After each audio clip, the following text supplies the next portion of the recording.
Bonjour, bienvenue à tous pour cette 4e édition du magazine Génération Pêche, un numéro spécialement dédié à la carpe. Je me trouve au bord du lac d'Amance, dans le département de l'Aube, un des 3 lacs de la forêt d'Orient. Au sommaire de ce numéro, nous allons découvrir le plan d'eau de Verrières dédié aux pêcheurs passionnés de carnassiers. Je vous conduirai auprès de Julien Allard qui donnera un conseil de pêche de la carpe en stalking. Ensuite, nous irons voir une restauration d'habitat dédiée aux salmonidés dans la Seine. Vous vivrez également à nos côtés une nuit à traquer les carpes du lac de la forêt d'Orient. Je ne vous en dis pas plus. Une habitude maintenant dans Génération Pêche, nous demanderons à un gérant de magasin de pêche du coin son coup de cœur du moment. Nous irons à la rencontre du professeur que nous avons tous rêvé d'avoir, celui qui donne des cours de pêche aux lycéens. Enfin, qui dit pêche dit souvent hébergement. Pourquoi ne pas voir à quoi ressemble une chambre d'hôte labellisée pêche? Génération Pêche spéciale carpe, c'est parti!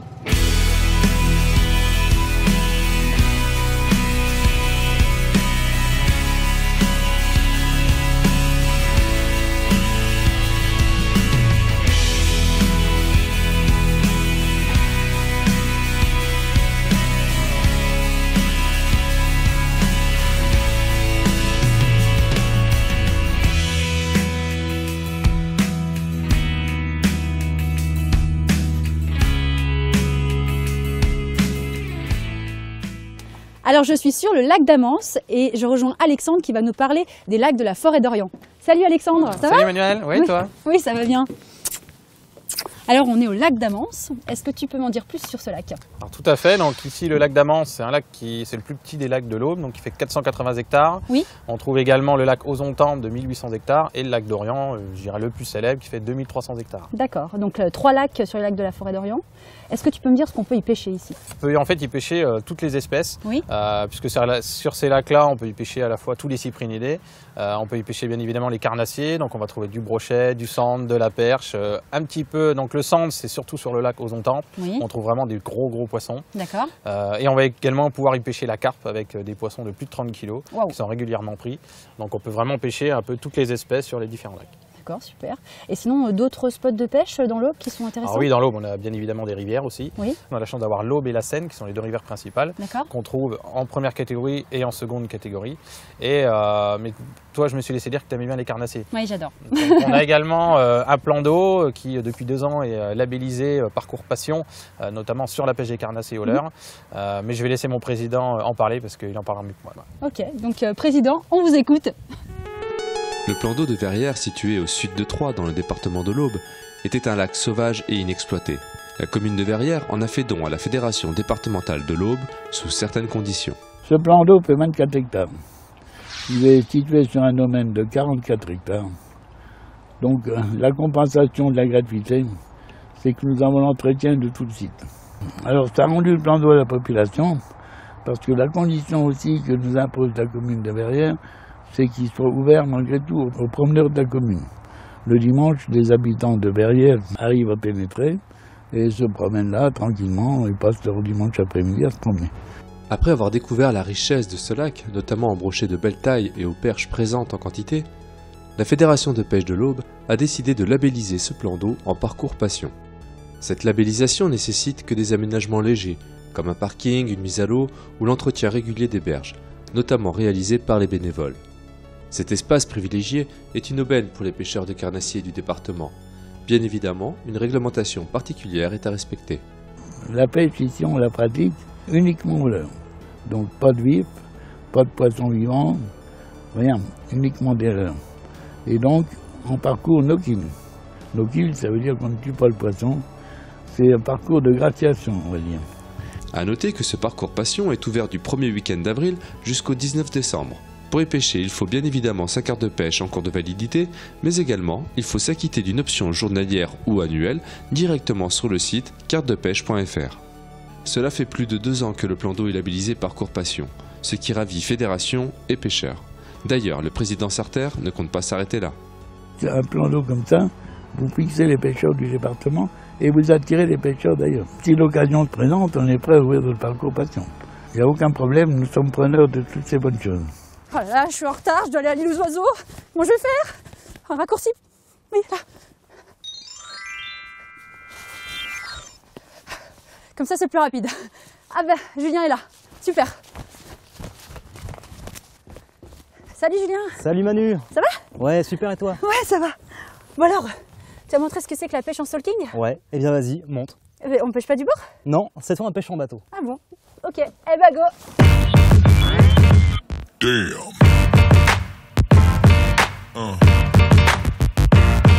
Yeah. Alors je t'écoute. Donc voilà, Manu, je vais t'expliquer. Le principe est simple, c'est la même chose que la pêche du bord, quoi. Donc on prend un plomb à carpe. Donc là, c'est un plomb d'une centaine de grammes. Ça permet de mieux faire les poissons et que le plomb tienne aussi assez le fond, parce que là, on est dans une zone où il y a assez de vent. Oui. Et du coup, faut que ça tienne quand même. D'accord. Donc ensuite, ce que je vais mettre à ça, je fais des chaussettes solubles. D'accord. Que je fais avec... à l'origine, ça se présente comme ça, quoi. C'est du filet soluble. Ouais. Qui permet de faire des chaussettes. Et dedans, je mets de la farine. De la farine, celle-là, c'est de l'amorce, voilà, c'est ça. Ça me permet de faire des petites boules comme ça, quoi. Ok. Donc le principe, ça se dissout dans l'eau et ça libère l'amorce autour de l'hameçon. Et c'est quoi exactement qu'il y a dedans comme amorce? Là, Eh bien, tu mets quoi là? Eh bien en fait, c'est de l'amorce avec de l'écrevisse dedans, avec de la farine de poisson. Ouais. Donc c'est quelque chose d'hyper attractif, quoi. D'accord. Enfin, c'est pour des pêches rapides, donc du coup, ça se dissout très vite autour de l'hameçon. Il faut qu'il y ait une zone hyper attractive dans l'instant T. D'accord, Il faut que ça très touche l'eau, quoi. Très bien. Donc voilà. Ok. Donc ce que je fais, en plus de ça, je passe mon hameçon à travers. Donc l'hameçon est présenté comme ça. Et du coup, avec une aiguille à bouillette, je le passe à travers. Ouais. Comme ça me permet de le coller contre. Ah ok, puis du coup quand voilà. Et quand je lance, voilà, ouais. Quand ça tombe dans l'eau, l'amorce se met vraiment autour de l'appât. Après tu attaches donc tout ce bas de ligne Tout l'ensemble à mon montage. directement ou quoi? Donc je mets des clips rapides, ça me permet d'aller beaucoup plus vite. En un rien de temps, hop, c'est clipsé. Ok. Comme ça mes bas de ligne sont interchangeables. D'accord. Au cas où. Donc voilà, le montage est prêt, il n'y a plus qu'à lancer, et c'est parti. Et donc là après, tu attends combien de temps pour que tout se libère? C'est pas, enfin là avec les températures, on attend 10 minutes maximum. Ah seulement? Donc ça se dissout super vite. Ah ouais. Les farines, je les ai pas trop tassées, comme ça permet qu'elles se libèrent aussi super vite et ça fait un petit halo olfactif autour. D'accord. Parfait. Et donc tu as amorcé plusieurs fois, plusieurs jours avant, ou c'est vraiment que dans la journée? Non, c'est des poissons que je vois la veille par exemple, la veille, l'avant-veille. Je mets juste quelques bouillettes sur le spot pour que les poissons restent. Et ensuite je pêche dessus, 2 heures, 3 heures maxi, comme ça me permet Ok, super. de prendre des poissons rapidement. Bon, bah il n'y a plus qu'à attendre.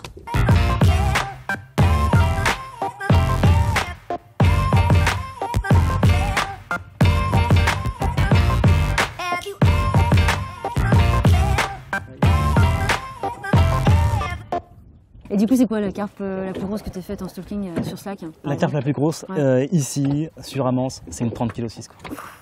Ah ouais. C'est un très gros poisson, c'est un vrai poisson trophée, quoi. Oh là là. Et c'était en quelle période? C'était fin mai. Fin mai, ouais. C'est vrai que là, on est au mois d'octobre, donc c'est vrai que Là, c'est un peu compliqué, quoi. c'est un peu compliqué. Ouais. Est-ce que c'est le fait qu'il fasse chaud qui fait que les carpes vont s'alimenter pour... C'est ça, ouais. La carpe, en fait, est un poisson poikilotherme. C'est-à-dire que sa température corporelle se régule en fonction de la température de l'eau. Donc plus la température est chaude, bon, on va pas parler non plus des extrêmes, mais une température de 20 degrés, c'est parfait, quoi. Ah, c'est qui là-bas? Je vois pas bien. J'avais quelqu'un marché. Attends, je vais regarder.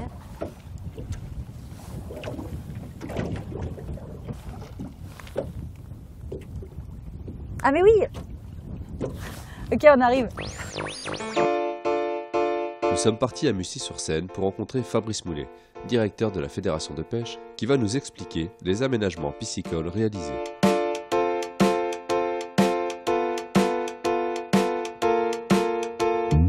Alors nous sommes à Mussy-sur-Seine, à l'extrémité sud du département de l'Aube, à la limite de la Côte d'Or et de l'Aube. On se situe à peu près à la transition entre la vraie zone salmonicole et la zone intermédiaire dite à cyprinidés, rhéophiles, donc les poissons plutôt cyprinidés d'eau vive. Et on retrouve ici encore la trace de quelques-uns de ces cyprinidés, comme le blajon, le spirlin, qui sont des espèces assez remarquables, qui côtoient la truite et l'ombre commun. Et plus en amont, on est vraiment sur la zone purement salmonicole où on va retrouver la truite, quelques ombres, mais très peu, et essentiellement les petites espèces d'accompagnement de la zone à truite, comme le chabot, le véron, la loche. Et ici, la fédération a aménagé des habitats pour les salmonidés et les petites espèces qui l'accompagnent. Donc les aménagements qu'on a réalisés, c'est la disposition de gros blocs d'enrochement calcaire qui étaient blancs à l'origine et qui depuis 10 ans se sont végétalisés, de la mousse s'est développée dessus, des végétaux également. Donc on a par endroits rétréci la section du cours d'eau pour lui redonner un peu plus de vitesse et un peu plus de dynamique, de manière à ce qu'elle gratte un petit peu les fonds, qu'elle puisse créer à la fois des fosses et des zones de dépôt un peu plus en aval. Ce sont des travaux qui ont été réalisés en 2005, donc il y a 10 ans maintenant.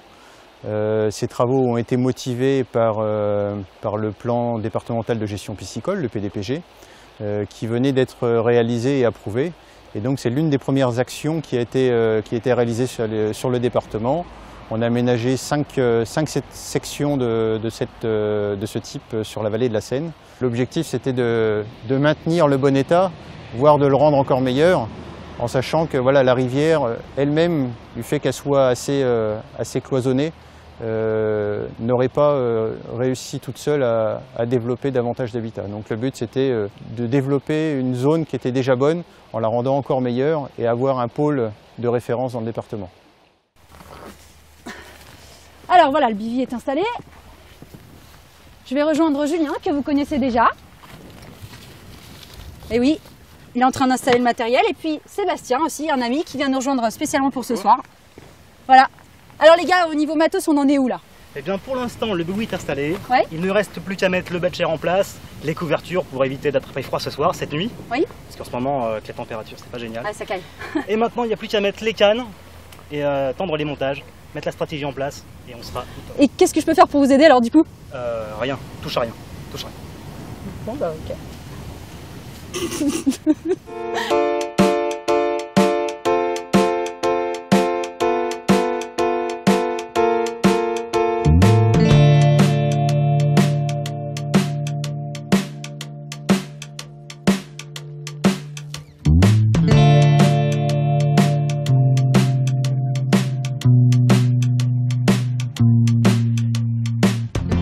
On a des asticots, du frolic broyé, du pelet de 4 mm et du micro-pelet, ça doit être du 1 mm, avec aussi des billes broyées et un petit nappage. Oh là c'est un petit nappage natural bait, un nappage carnet, voilà. Là je vais déposer une canne derrière les herbiers. C'est un passage normalement qui n'est pas trop mauvais. Donc, on va voir si un poisson va tendre le piège. Voilà, c'est ça.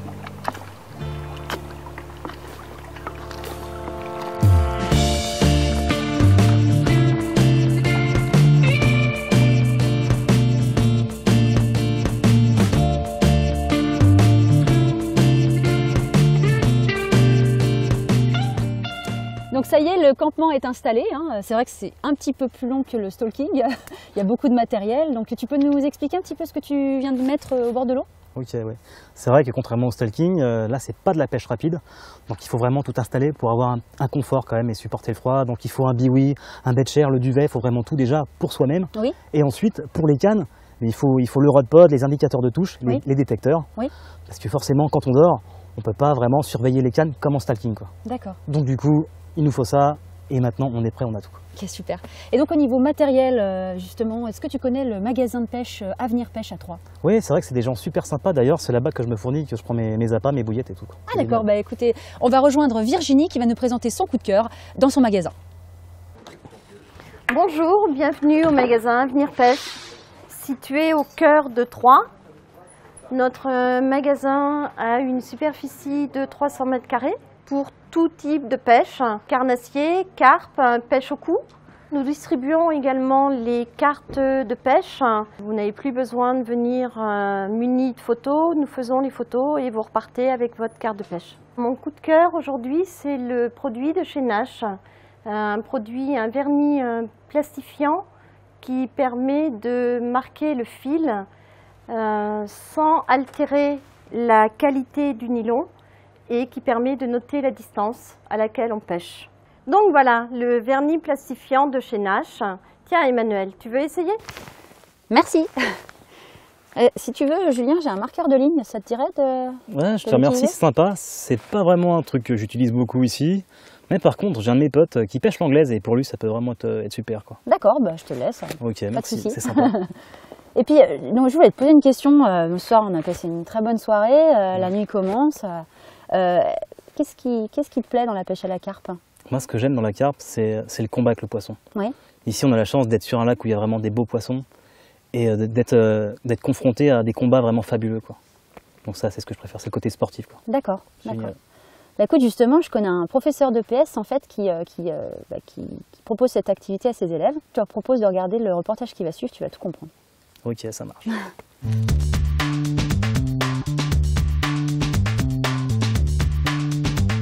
La pêche est reconnue comme un sport à part entière par le Comité national olympique et sportif français.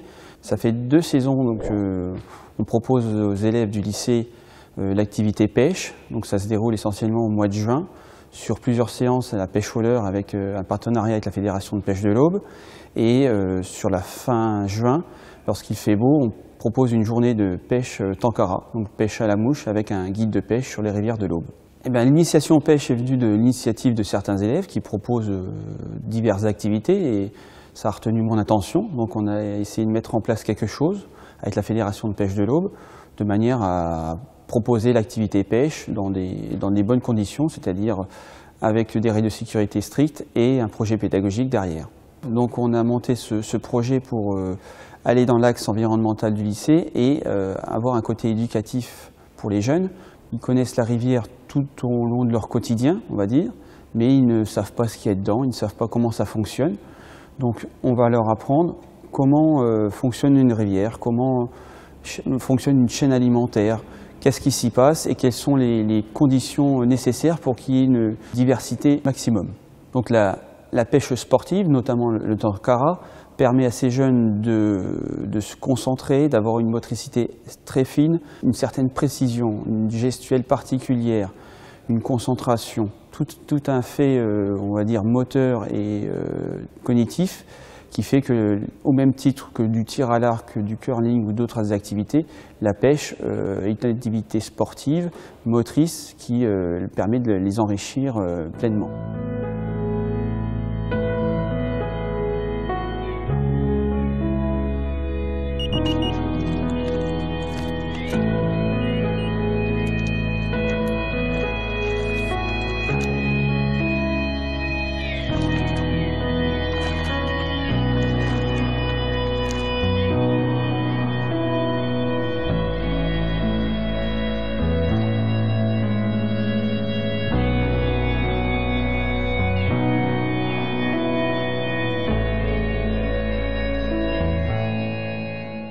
Ouais, voilà, 5 heures, première touche, ça nous sort du réveil. C'est quelques bips. On espérait une carpe. Mais on a pris une belle run quand même. Bon, ça fait toujours plaisir. C'est sympa.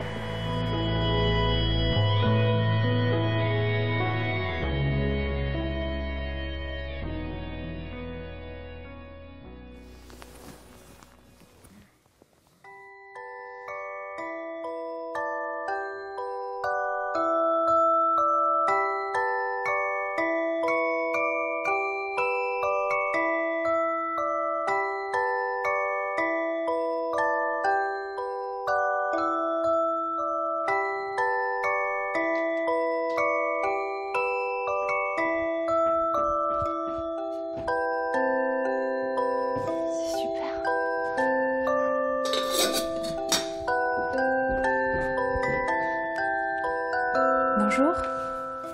Bonjour Emmanuel, bien dormi?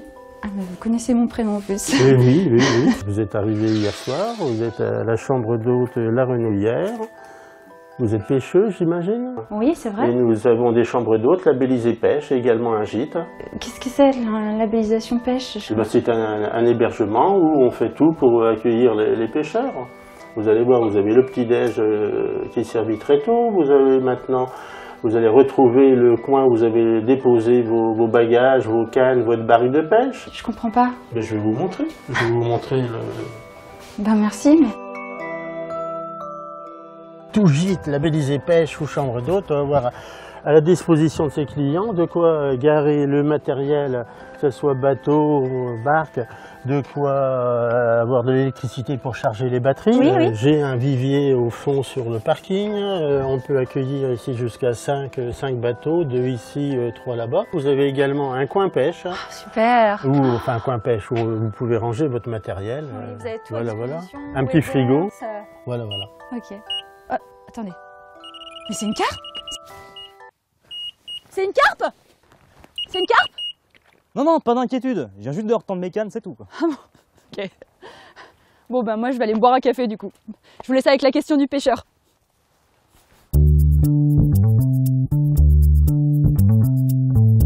Il faut savoir que le pêcheur détenant une carte de pêche adhère à une association de pêche. Cette adhésion annuelle permet de participer à la vie associative. Lors des élections de la APPMA, qui ont lieu cette année d'octobre à décembre, le pêcheur ne vote pas pour un président, mais élit le conseil d'administration de son association de pêche. Le conseil d'administration est composé d'au minimum 7 membres et au maximum 15. Pour pouvoir participer aux élections, il faut détenir une carte de pêche annuelle, personne mineure, personne majeure ou découverte femme, en cours de validité. Vous pouvez également vous présenter pour siéger au conseil d'administration si vous possédez une carte de pêche annuelle dans votre association depuis 2014. Même les 12-18 peuvent y siéger, mais ils ne pourront pas se présenter comme président, vice-président ou trésorier. Une fois les membres du conseil d'administration élus, ils se réuniront en assemblée extraordinaire pour élire à leur tour les 4 membres du bureau, président, vice-président, trésorier et secrétaire général.